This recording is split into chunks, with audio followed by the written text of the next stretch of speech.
Welcome, everyone. I want to thank you for joining us for this Netroots Nation discussion of Elections Reimagined, the Fair Representation Act. I'm David Daly, a senior fellow at FairVote and author of Rat Eft, Why Your Vote Doesn't Count, and Unrigged, How Americans Are Battling Back to Save Democracy.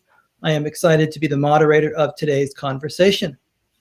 I know we all wish we could be in the same room and gather together, but we have a brilliant virtual panel for what is a very timely topic that gets at the heart of what representation means in a democracy and how we can make it better. We, of course, very much want you to be a part of this discussion, either through social media or with your questions to our group. There is a Q&A box on your screen. Go ahead and leave your question at any time over the course of the questions. I will direct as many of them as we can to our experts in the last 10 to 15 minutes of this session. The Fair Representation Act is a bold democracy reform that would reimagine the way we hold elections for the US House. It would scrap our current system of 435 single-member winner-takes-all districts and replace it with a more proportional system, larger multi-member districts of 3, 4, or 5 representatives elected through ranked choice voting. The House itself would remain the same size, but this shift away from single-member districts has the potential to transform our politics, to eliminate the worst effects of partisan and racial gerrymandering, to re-incentivize lawmakers to campaign and govern differently, and through new coalitions, to provide women and communities of color with a stronger voice in our politics, not just in a handful of districts, but in every district and every state nationwide. We will discuss this and more with our panel. Jamie Raskin. The congressman currently serves as the U.S. representative for Maryland's 8th Congressional District. He is a co-sponsor of the Fair Representation Act and a proponent of fairer elections and a more representative government. The congressman has worked closely with FairVote over the years, advancing voting reforms that make democracy more functional and representative for all of us. We have Heather Villanueva, the Deputy Director of More Equitable Democracy, an organization that works to advance racial equity by transforming electoral systems. Heather is a seasoned community organizer and multi-ethnic coalition builder. She has spent over 15 years working to advance immigrant rights, racial justice, LGBTQ+ rights, and workers' rights through organizing, politics, and public policy. She also serves on the advisory board for We Make the Future. Anthony Pizzamenti is a data scientist with the MGGG Redistricting Lab, it's Metric Geometry and Gerrymandering Group, working on web, software, and research projects. Anthony is a recent graduate of the University of Iowa, where he studied math and computer science, focusing on algebra, graph theory, and algorithms.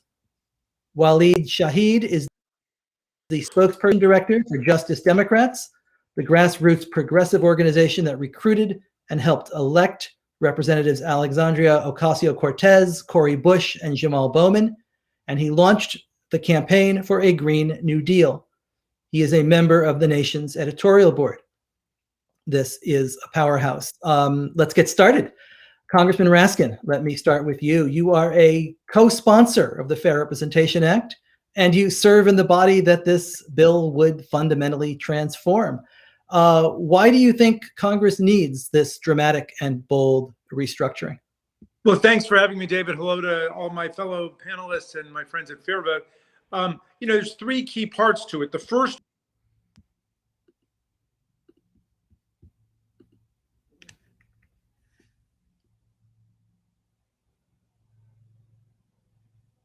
I think you're muted, Congressman Raskin.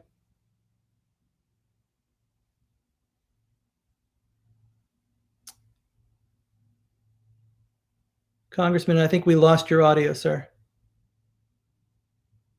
He may have lost ours. He also may have lost ours. Why don't we jump to Waleed quickly while perhaps we let Congressman Raskin know what's happening? Waleed, you had a terrific piece. Oh, there's the congressman again. Why don't we try one more time? We couldn't hear you, sir. I'm sorry. I didn't realize that. Let me. We can hear you now. We can hear you now. Okay, good.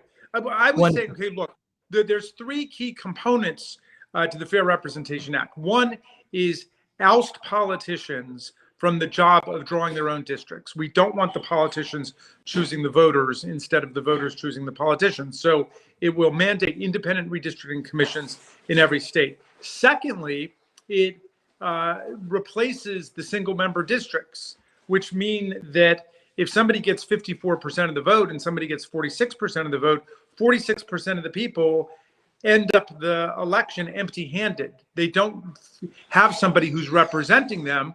But if you have a multi-member district with 3 members, which is what we have in Maryland for delegate, or 4 members or 5 members, everybody, or certainly almost everybody, is going to have at least one person, if not 2 or 3 or 4, representing them of their views. More people to get in touch with, to talk with, and so on. And then we will use the mechanism of ranked choice voting so that everybody needs to collect a majority sentiment of the voters. You're not going to have people, winning in, an 8-person field with 20% of the vote, meaning that 80% of the people didn't vote for them. In ranked choice voting, you rank all of the candidates. This eliminates the spoiler problem. It makes certain that the people who win have the broadest possible support. And it actually exerts a very strong antidote to negative politics, because rather than, my saying, David Daley's the worst guy in the world, you don't want him, you say, oh yeah, that's a really good guy. And if you're putting him first, I'd love to be your second choice. And so it promotes coalitional politics instead of, the nasty negative politics, which turns people off. So I think that if we can just get people to understand the different components of it, we can really make some progress with the Fair Representation Act. Heather, your work has been focused on achieving racial equity by rethinking how we elect candidates. How do you see the Fair Representation Act as a tool to advance the fight for greater representation for communities of color? Thanks for that question, Dave. This may be new to some folks, but it shouldn't really be a surprise. But our system of electing leaders has a deep history of being a tool for excluding people of color. And the Fair Representation Act is important because it would change our elections on a systemic level. And it's designed to increase representation rather than limit it. So first, I want to talk about how our system is shorting people of color. So I got a local example for you. I've been working with my friend Jasmine Henderson over at the Ohio Women's Alliance, and she tells me that in Dayton, Ohio, segregation has gotten worse. Dayton is 53% white, about 38% Black, between 4 and 7 Latino, 1% Asian, and less than 1% American Indian. And their city commissioners, 5 of them, are all elected in single winner races, not that different to the current system of electing House members, single winner races where the person with the most votes wins. Under the system, only one Black woman, Bootsy Neal, has ever been elected to city commission, and it's been 10 years since she's been out of office. And Jasmine tells me that Black folks in Dayton have not had a true representative of the community for a long time. And as a result, they're dealing with deeply troubled schools and under-resourced schools, giant food deserts, their voting power, and a community that's just generally politically, economically divested in. Their voting power is just, it's not manifesting, right? And the winner-take-all system of electing folks is the problem. White folks have a structural advantage of being a majority of the population. And so, like I said, the voting power of people of color and Black folks is always going to be outnumbered, right? So we got to ask ourselves, if Black folks and other people of color in Dayton had the opportunity to participate in their own governance rather than be governed upon, would these things still happen? And that's why Jasmine and other leaders like Shanice Turner-Sloss, who has run 3 times and is running again, but despite, she has a lot of community backing, but because of these structural issues, she hasn't been able to win. That's why they want Dayton to move to a proportional system like one that we would see in FRA, but at the city level. So all of this should remind us our current method of voting and systems of representation are not a natural phenomenon, which means they can be changed. And the framers created this framework for having a truly representative democracy, but from the jump, it was designed for white inclusion and people of color exclusion. So we've had to fight to extend the right of citizenship and vote to American Indians, Black folks, Asians, Latinos, and we're not done yet. Obviously, people are still being excluded from voting. And even though we have an extended right to vote, it hasn't solved the problem of racism, right? So we need two things. We need the right to vote. That's important. But we also need the right for that vote to be meaningful enough that you actually end up with true representation. You need both things, the right to vote and the ability to actually get true representation. And proportional representation is the next step in our movement to address racial inequity on a systemic level. We have to build a system of electing leaders that's designed for equity. The Fair Representation Act would result in better representation for people of color and our interests because it eliminates a structure, winner-take-all elections, winner-take-all single winner elections, in at least one chamber of Congress, and that structure is exclusionary by design. So we just have to remember the other part of winner take all is that the loser gets none, and nobody wants to be leaders. We really don't want people of color to be losers. So let's get this thing done. I'm super, super, super happy that we're talking about it today. Anthony, you work with the MGGG Redistricting Lab, which has done such groundbreaking work to identify partisan gerrymanders, even when the maps appear compact and pleasing to the eye. We've heard from a member of Congress, we've heard from an organizer. You do the math, and that's an entirely different level of analysis. What does the math look like? What would it mean to move from a single member system to a multi-member system? Well, before I get into that incredibly deep question that you asked, Dave, I just wanted to say thanks to you and Fair Vote and Netroots and to all the other panelists. I'm so happy to have this opportunity to speak with everyone. Before I talk about, what the math would look like, I wanted to give everyone a brief overview of what we do at the Redistricting Lab. So as Dave mentioned before, I'm a data scientist with the MGGG Redistricting Lab. We're a nonpartisan group of researchers, and we take a look at issues of redistricting through a mathematical lens. So alongside that, we build open source, public-facing tools for studying redistricting. And we also conduct this really cool cutting-edge research using mathematical and computational techniques to drive and contextualize and reshape our understanding of critical voting rights issues. So one of the most important tools at our disposal is the ability to generate these representative samples of districting plans, and we call those ensembles. These have helped us understand some of the shortcomings of single-member districting systems. One of the most difficult things to do in this space when we study redistricting is to conduct meaningful studies without context. So classical measures of gerrymandering, like you were mentioning, the eyeball test, like districts that look compact or look wacky, they don't typically give us enough and oftentimes even correct information about individual districting plans and how they fit into the bigger picture. So the prototypical example that I usually like to use is that of Massachusetts. So even though Republican candidates routinely get more than about 35% of the vote in statewide races, no Republican has won a congressional seat since 1994. So just to reiterate, even though 1 in 3 votes for most every statewide race in Massachusetts goes to a Republican, there hasn't been one red seat in Massachusetts in 27 years, which is 3 years more than I have been on this planet. So most every traditional gerrymandering metric reports all of those different districting plans as Democratic gerrymanders, which implies that Democrats have been drawing themselves to an advantage every single census cycle. But our research shows that that actually isn't the case at all. Because of the way Republican votes are distributed across the state, it is literally impossible to draw a district with a Republican majority in most statewide elections. And the whole problem is the way that the voters are distributed. The Republican votes are too spread out, and districts just can't work for a dispersed minority like that. And another set of tools that we use to help contextualize our understanding of voting rights issues are those that let us study alternative voting systems like ranked choice. So over the past while, we've built these really cool models of ranked choice elections, and we've tested them in a number of case studies on individual jurisdictions. And we've built and continue to build this really cool variety portfolio of data and research on ranked choice.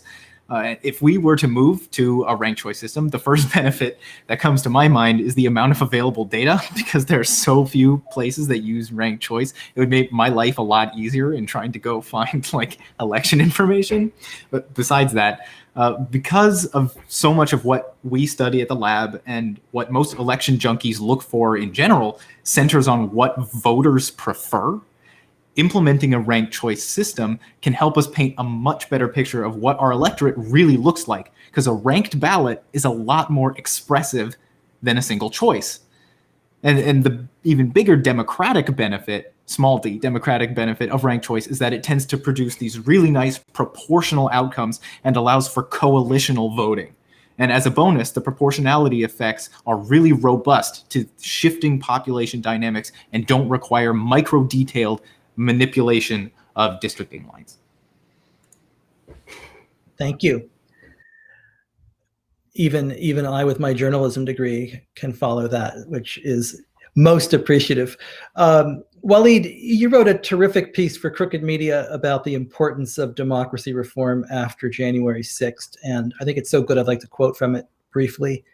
Single-member winner-take-all congressional districts have created the incentive structure for Republicans to make increasingly destructive appeals against multiracial democracy in order to gain power. Without a political reconstruction and deep reforms to that antebellum electoral system, there is no stopping Trumpism as the dominant force in the Republican Party. Would you expound on what you mean by that incentive structure and how you think the Fair Representation Act would help reverse it? Yeah, I guess the way I would sum it up is that, every country has its nativists, its racists, but not every country allows those racists and nativists to take control of one of two parties and then take control of the federal government and then try to mount an insurrection.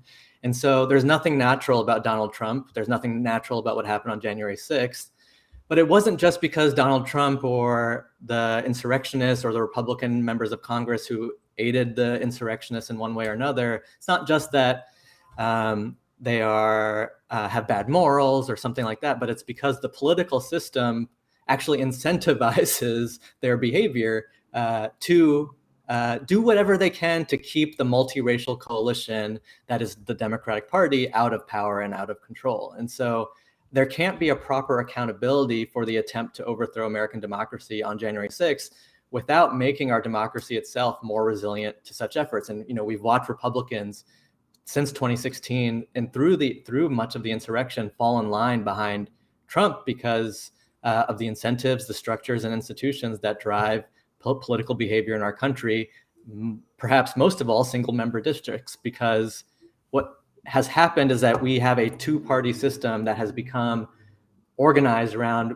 incompatible visions about who we are as a country, national identity, and the future of multiracial democracy itself. And the last time that our country became polarized around that issue was in the lead up to the Civil War, which required a political reconstruction of our entire country and our nation's laws and our society from the bottom up and from the top down. And so, and then after the Civil War, we spent much of the 20th century keeping the issue of race and Jim Crow off the national agenda. But because the country has become more diverse, because the Democratic Party has become the party of multiracial democracy, of a multiracial coalition, what has happened is that we basically have two parties that speak to very different parts of the country. And one of those parties, the Republican Party, is largely a coalition made up of white, Christian, rural areas. And that is incredibly dangerous for our democracy because in that system, what ends up happening is that white nationalist politics, white grievance politics, white authoritarian politics gains currency, and there's nothing to stop it once it's gone out of control. And we've seen that in our country's history.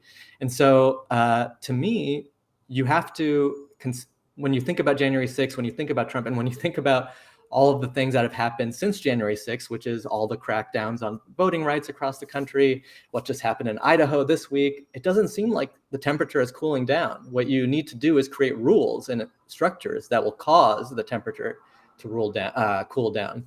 And so basically, there is no incentive for a conservative or a Republican to oppose the drive of ethno-nationalism in the Republican Party, which is why, most people think that Donald Trump will be the Republican nominee, and people like Donald Trump will continue to win Republican primaries going forward up and down the ballot.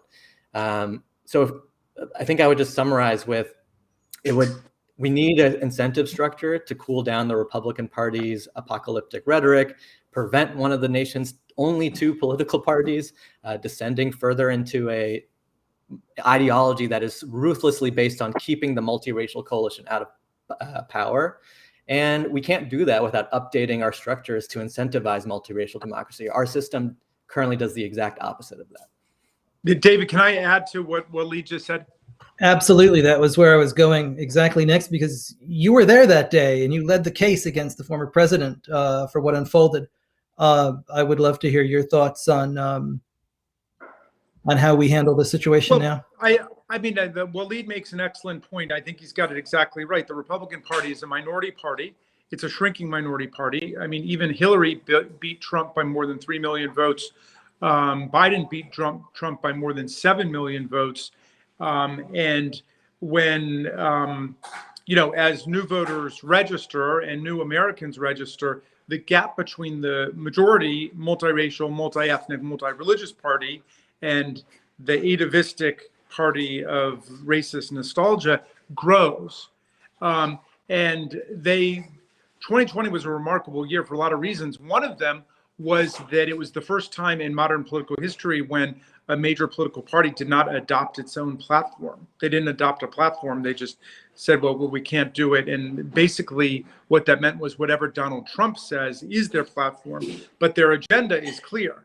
They've got one agenda, which is voter suppression and control of democracy and attempt to stifle participation by people who aren't on their side. And the only thing I really wanted to add to Waleed's point was that there's a specific translation of the political inequity of the gerrymandering, which Republicans overwhelmingly control in the country because they've been able to systematically gerrymander themselves into power over decades, as you know, David, and they do it at the state legislative level, and then that translates into control of the federal districts. They are going to be writing or drawing more than double the number of congressional districts the Democrats are going to be drawing. But that congressional gerrymander political injustice and inequality translates into presidential politics, because the whole effort in 2020 was to try to deny Biden a majority, 270 in the Electoral College, by getting Mike Pence, remember, hang Mike Pence, by getting him to reject electors coming in from Pennsylvania, Georgia, and Arizona. By lowering his total below 270, it would have kicked it into the House of Representatives for a so-called contingent election. And you ask, well, why would Trump want Nancy Pelosi and a bunch of liberal Democrats voting for who the next president is? It's because we don't vote one member, one vote in a contingent election under the 12th Amendment. We vote one state, one vote. And the state's unit vote, the one vote of the state, is determined by the representatives within the state. So as they're able to gerrymander themselves back into power, claim majority control of the House, they then are voting themselves the power to reject electors, even if the vice president doesn't do it, but they could get the House and the Senate to do it if they're able to win there. And then at that point to win in the House of Representatives in a contingent election. So all of that is to say that we've got to replace that kind of Machiavellian manipulation of antiquated political institutions with majority politics. And that means moving forward with our democratic institutions. Let me follow up on that just quickly, because because after the blood and the glass were cleaned up on January 6th, as you talk about, right? I mean, a majority of the Republican caucus that day came back into the chamber that evening and voted not to certify legitimate election results from Pennsylvania and Arizona. So we are not that far away from the 2024 elections. We all understand what the impacts of gerrymandering could mean on the Democratic majority in the U.S. House after these midterms. You've just laid out a really apocalyptic scenario for American democracy in many ways. If we are this far along the path that you describe, how do we get this passed? How do we win in Congress on a structural reform this big? Everything, of course, has been coming down to Joe Manchin and Kirsten Sinema. The Freedom to Vote Act is now being introduced by Joe Manchin, and it does target partisan gerrymandering to this extent. It doesn't go the full distance with the Fair Representation Act, which is independent redistricting, multi-member districts, ranked choice voting. The last two are left off, but it does require the use of independent redistricting commissions in all of the states. So it would apply pretty much across the country. And so that's at least a step forward and will get us thinking about what does it mean to have fair elections. But people need to understand that it's not just gerrymandering. I mean, when you've got single member districts, all districting is gerrymandering because it's like the cake is baked when the district is drawn. You can figure out based on who's in, who's going to win. And, if we could just get over our basic political ethnocentrism, we could look around the world to see there are solutions to this problem. It's not rocket science. There are ways of dealing with this. And we need to do it for the sake of American democracy so everybody gets to participate, and also to reduce the really fanatical extremism that is being bred by single member districts on the GOP side of the aisle. I mean, they probably see us in the same way, but of course we're right. And it's really crazy what's going on. I mean, it's just deranged, the kinds of politics. I mean, we had a hearing today in the Oversight Committee where their own completely gerrymandered, concocted fraudit in Arizona came back and said, hey, we tried to come up with something for Donald Trump, but Joe Biden won. In fact, he had a few more votes than the legal result. And still Republican members of the Oversight Committee were saying that this audit showed that Biden won, or you couldn't, that Trump won, or you couldn't tell which candidate had won. I mean, it's an amazing thing. It really resembles much more a religious cult, an authoritarian religious cult, than it does a mass modern political party. I want to remind everybody that if you have questions for the panel, you can leave them on the side, and we can read those, and I can pose them after we get through another round of questions. Heather, let me turn back to you. This country's got a long history of using a winner-take-all elections as a tool for white supremacy, and many states, of course, went decades and decades after Reconstruction without electing a black member of Congress, until the Voting Rights Act reauthorization in 1982 required the creation of majority-minority seats wherever possible. Yet that often quickly turned into just another packing scheme, and we've now seen 3 decades of minority voters packed into districts that overwhelmingly elect a candidate of color, but these districts then dilute the votes of Blacks and Latinos in other districts and bleach those much more white. How would the Fair Representation Act help us undo this legal yet pernicious form of racial gerrymandering? Thanks, Dave. So, like Congressman Raskin and Anthony said, the Fair Representation Act takes away the ability to game the system of districts by fundamentally changing how people are elected, and then potentially changing the way districts are drawn and their size. So I just want to dig in for a second on that piece about majority seats. Creating majority people of color districts has, like you said, been one effective way to win representation, but it has its limitations.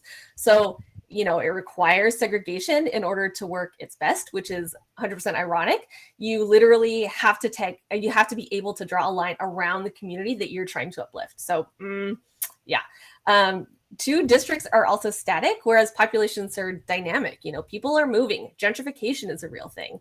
And districting in general is totally susceptible to getting gamed, which you wrote a whole book about, Dave. Rat fucked if anyone hasn't picked it up, and great title. But to get rid of gerrymandering, we need this system where people have the power to elect their representatives no matter where they live, and even if their voting population is not 50%. So I'm going to give you another local example to illustrate.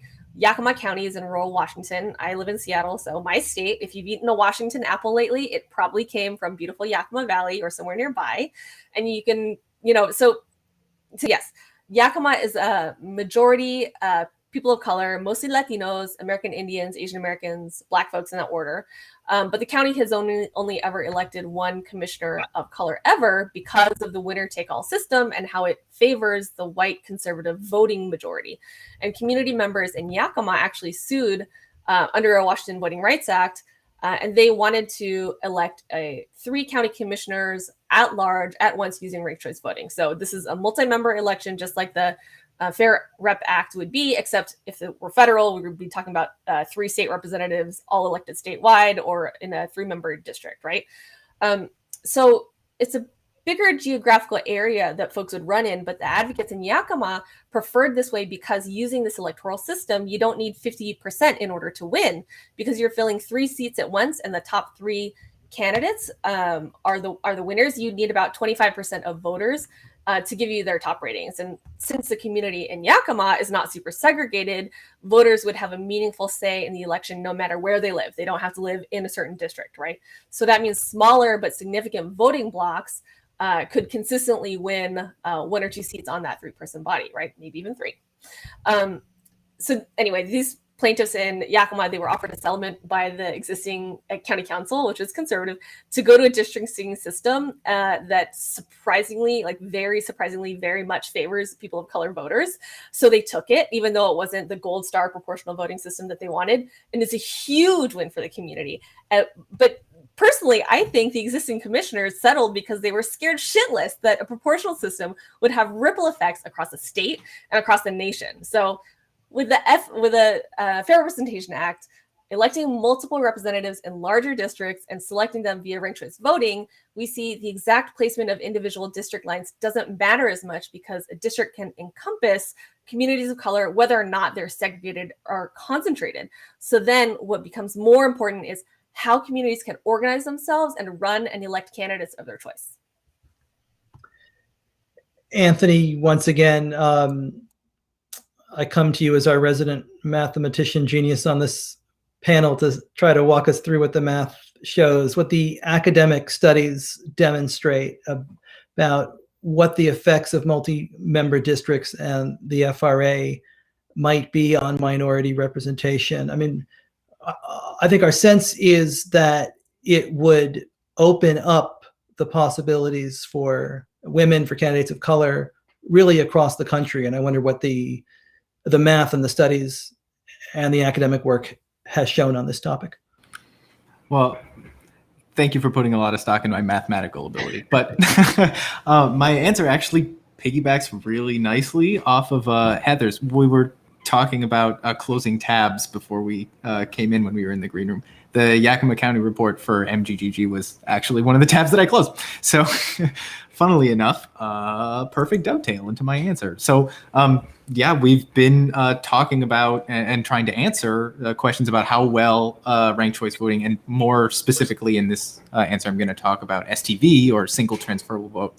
We've been talking about how well it does at securing representation for typically excluded or underrepresented groups. So based on our research, there's some really nice structure to RCV under the hood. So single transferable vote systems, they will elect each group's candidates of choice proportionally to their population. And that's somewhat of a theoretical finding, but it actually holds up under realistic local conditions for communities of color in our case studies, one of which is Yakima County. So this is a really, really desirable feature of STV systems, and it's something that might not be, and often isn't, achievable using a single member districting system. And our models and our case studies also take crossover voting into account, where white voters will vote for a candidate of choice for a person of color, and POC voters will cast ballots for candidates outside of their set of preferred candidates. But like I mentioned before, single transferable vote tends to provide more proportional representational outcomes. And those outcomes are also really durable. So that is one of the more important things that we wanted to take a look at, especially as the demographics of the country shift and as local demographics and distributions of voters shift as well.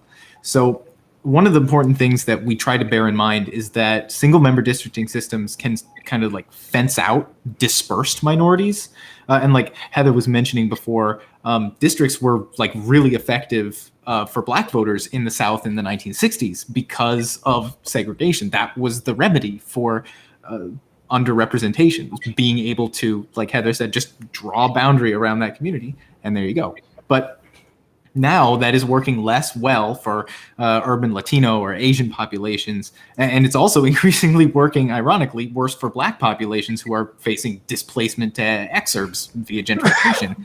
So if you have to draw a district that's like perfectly tailored to perform for a group, you have to worry about two things, really. One is that it fails like the eyeball test because it looks really wacky because the community is dispersed oddly. And if it was drawn really, really carefully to perform right now based on current electoral data and current demographic data, it might not even work in 5 years. So ranked choice and the institution of multi-member districts can get you a lot more of that upside with a lot less of the downside. Now, I also do want to note, these conclusions are supported by our research, and they're based on our models and our case studies. And we've looked at places like Cincinnati, Ohio, and Terrebonne Parish in Louisiana, and Pasadena. And typically in this research, we center specific voter preferences over partisan outcomes. That's really what we're interested in, is what the voters want rather than which party they're voting for. And we've built this really cool toolkit, and you can actually use it yourself. It's online. If you're trying to understand a new place and how RCV might do there, you can go to this website, which I've asked to be distributed to everybody in the chat and later at the end. And you can see all of our papers. You can see all of the tools. Everything that we do is open source and available for you to try yourself.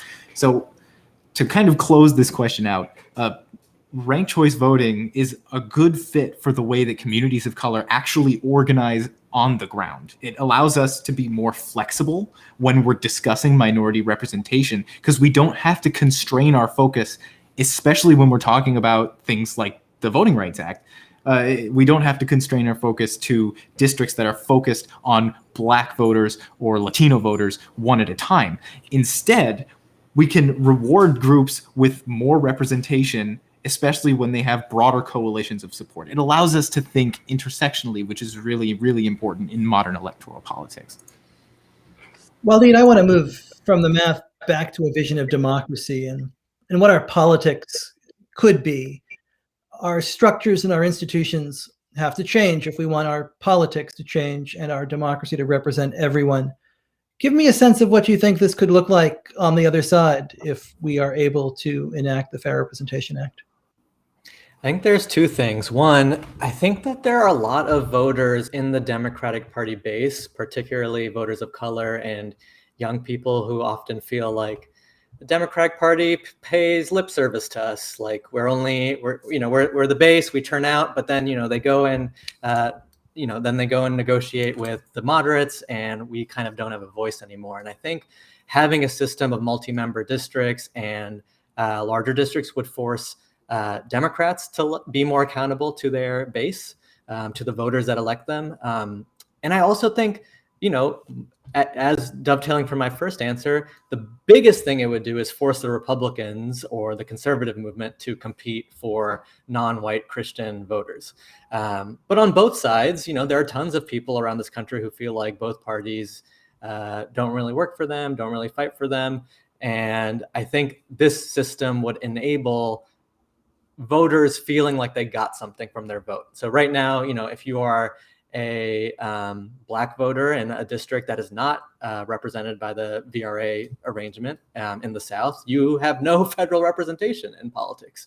And if you are a white voter in, say, New England, a white Christian conservative voter and somewhere in New England, there's lots of places where you don't have federal representation in politics. And I just don't think that's a good healthy system for democracy. And my second point is just that what we're talking about isn't that radical. It's actually the norm in most countries around the world. Our system that we have in the US is quite radical, quite extreme. And yeah, what it would look like most likely is something like we just saw with the most recent German elections, a 5 or 6 party system representing different ideologies across the spectrum, left to right, party representing Donald Trump, a party representing John Kasich, a party representing, who was the Starbucks CEO? Howard Schultz, centrist pro-business politics, party representing Joe Biden, a party representing Bernie Sanders, and these parties would compete with each other, build coalitions with each other sometimes, but it would create a more representative system and a system that made more sense and would allow more compromise and deal making and being able to get things done. And again, in most countries around the world, the most far-right movements have not been able to overtake the government. It's only really happened in the United States, Hungary, and like 1 or 2 other countries. And it's very sad to me that,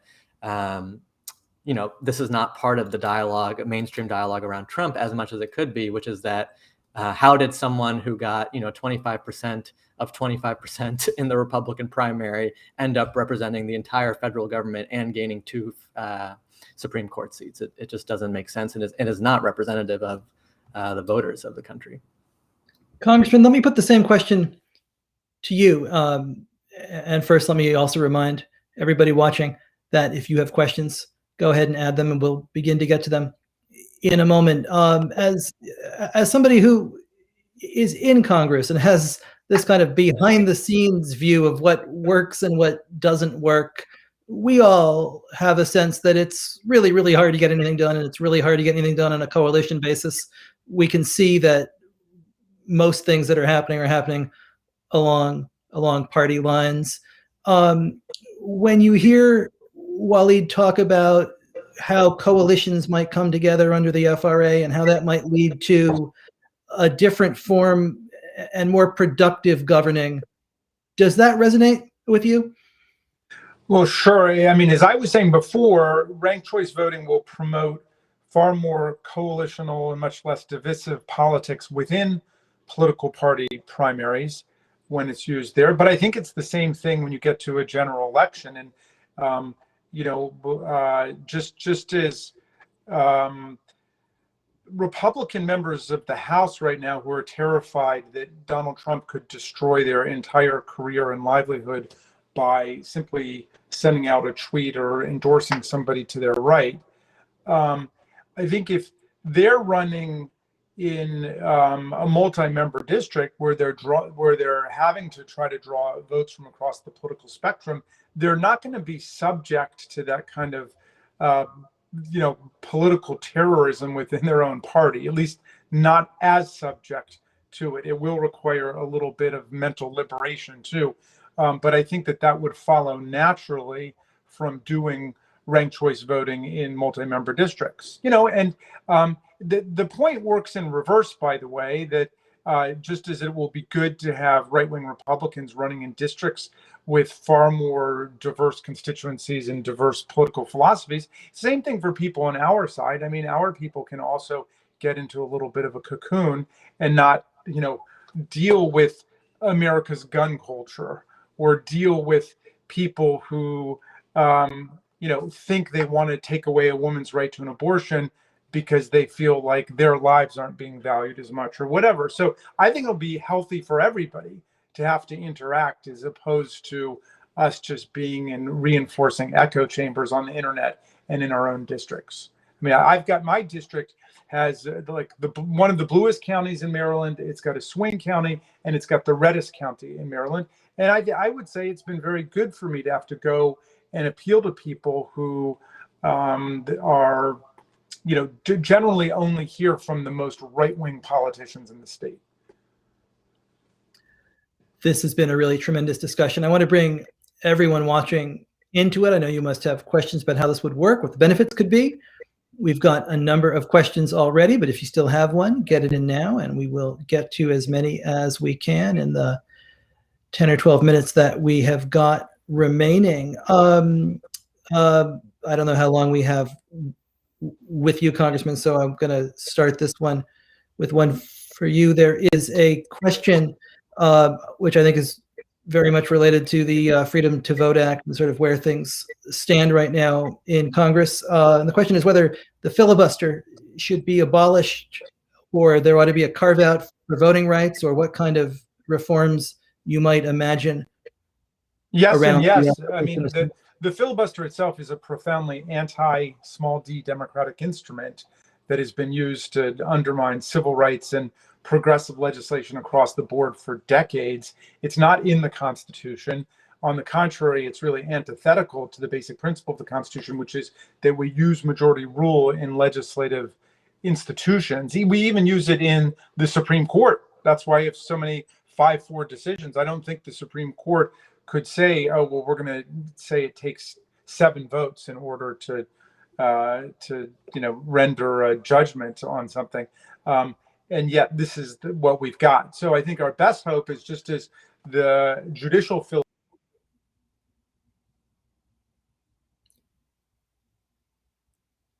Have we lost the congressman's audio again?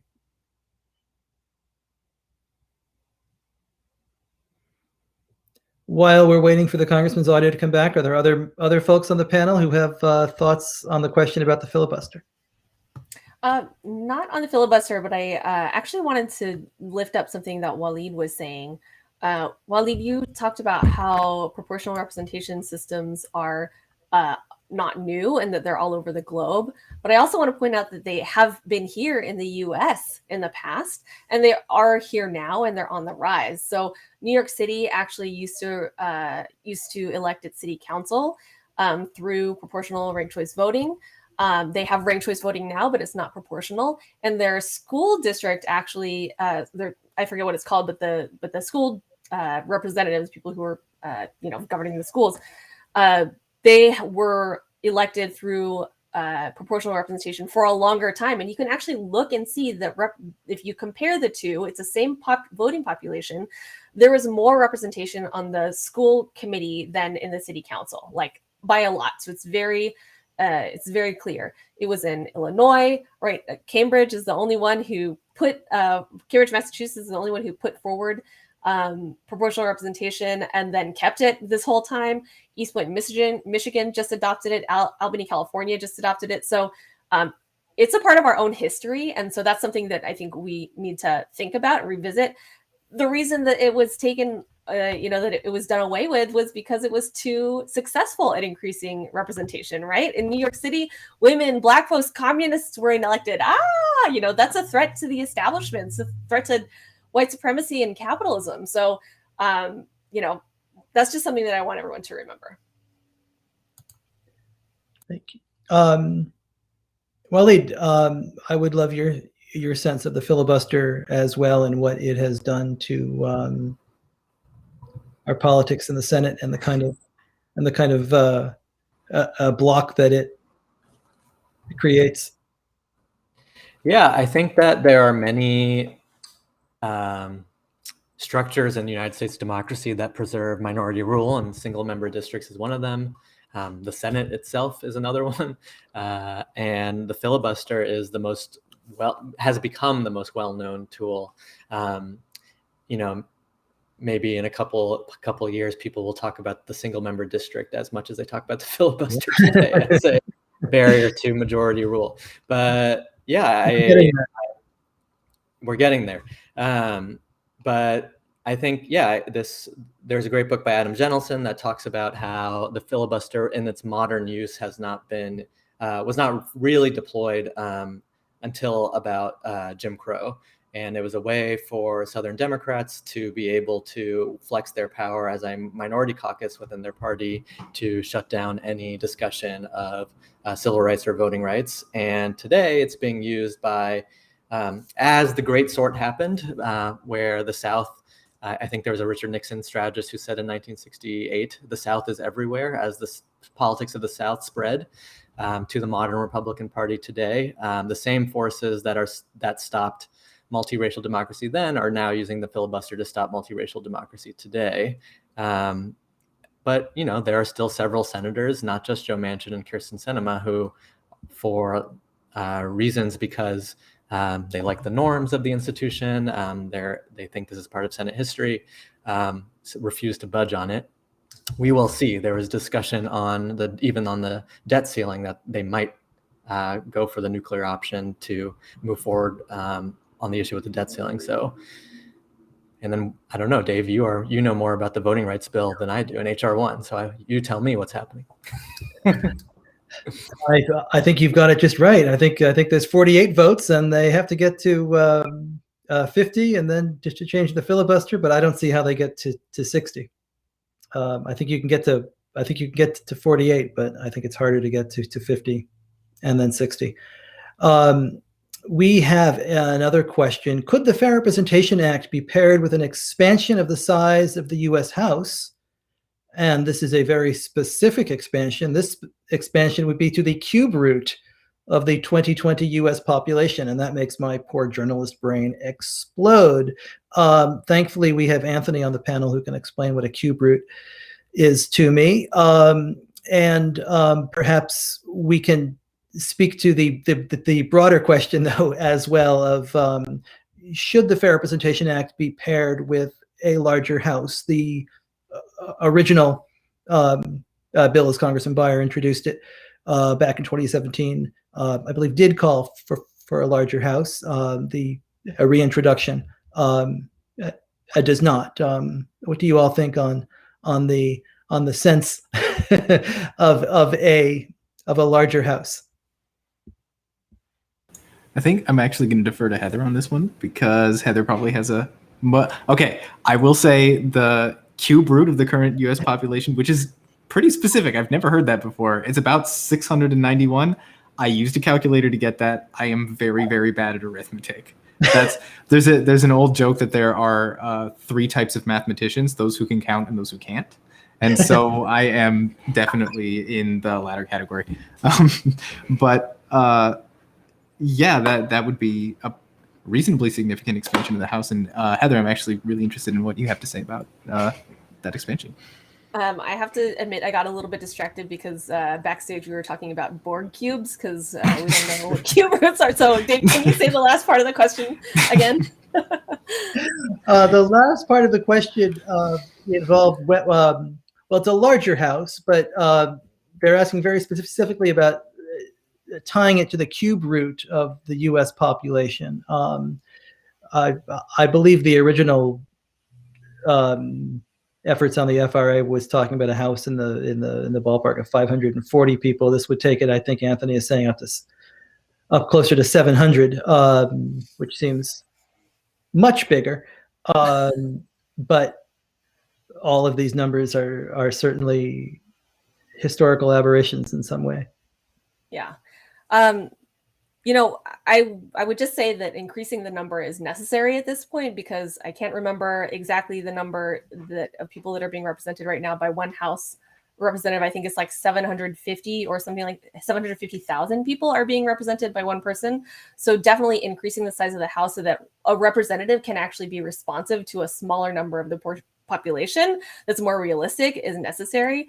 Again, I don't know the exact number, but we do need to get ourselves in line with other democracies in the world that, like, our number is outrageously too large. Too many people are being represented by one person. So, from a racial equity perspective, I would definitely want to maximize, think about the critical numbers of people that need to be represented from the racial justice side who are currently being locked out of our democracy, and make sure to solve for that, right? We do actually have to intentionally solve for racial justice if we're going to have a solution that's going to give us racial justice. We can't just, be blah, blah, blah colorblind, because we've seen again and again, if we have these solutions that are colorblind, they just continue to have results that are inequitable for people of color.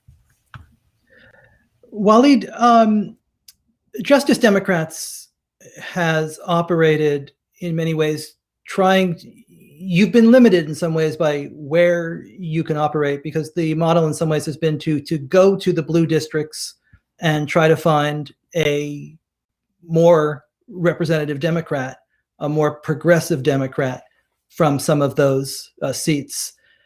I wonder how the FRA might change the way that your organization and others who are trying to expand progressive power in the House might be able to work and operate. It would grow the map for you, no? Yeah, it would definitely grow the map, and it would make things make more sense. Like right now, if you, I think that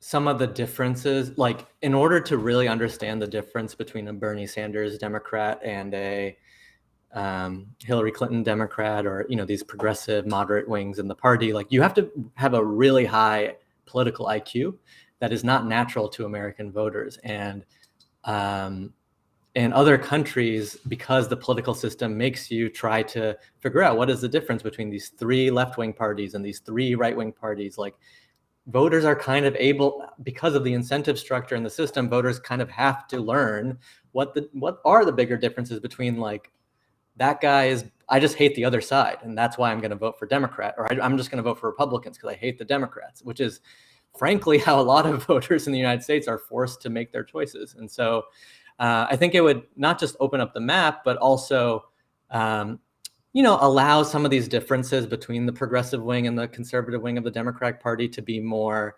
concrete, clear, and also have them resolved in some ways through coalition agreements or consent, kind of what's happening now with Build Back Better, but in a more formalized way. Like right now, the center-left party and in Germany is trying to come up with a compromise with the Green Party of Germany, and it's all over the news, and it's just a much more formalized structure to have those debates than I think what Congressman Raskin was hinting at, which is kind of just speaking to the choir and not really getting to some of these resolutions overall. Yeah, and I think that it would, we kind of exist in a Wild West frontier, like insurgent mode, where we're just constantly running against the political machinery of these deep blue cities, where there is a lot of cronyism and corruption and a lot of closed doors to especially younger candidates, especially women of color. Having a more open system would have more formalized structures for people to get involved in politics than have to, we've run against a lot of 30-year incumbents who maybe it's past their time. You just kind of have to wait for them to retire. There's more formalized structures in the multi-party system to make room for new leadership. Thank you. I want to thank everybody for joining us. I'm going to go try to learn what a Borg cube is. So I have got my homework. I want to thank all of you for watching. I want to thank the panel, this tremendous group. I want to thank everybody at FairVote for your work in putting this panel together. If you want more information on the Fair Representation Act, I would urge you to visit our website at fairvote.org. Follow us on Twitter at FairVote or over on Facebook. Urge you as well to follow our panelists and get to know the tremendous work that they are doing. Waleed is _ Waleed Shahid on Twitter, and then also at Justice Democrats. You can find more equitable democracy at Equitable Demo, DEMO. You can find the MGGG at Gerrymander, no final E, so GERRYMANDR. And you can find Anthony at Pizzimathy, PIZZIMATHY. I would also urge you to check out the MGGG's terrific work on RCV and on multi-member districts on their website, mggg.org/RCV, and to go over to try your hands at map making over at districtor.r. Again, leaving out that last E, districtr.org. Again, I want to thank you all for joining us and hope you have a terrific Netroots. And I hope we can see you all in person at this next year.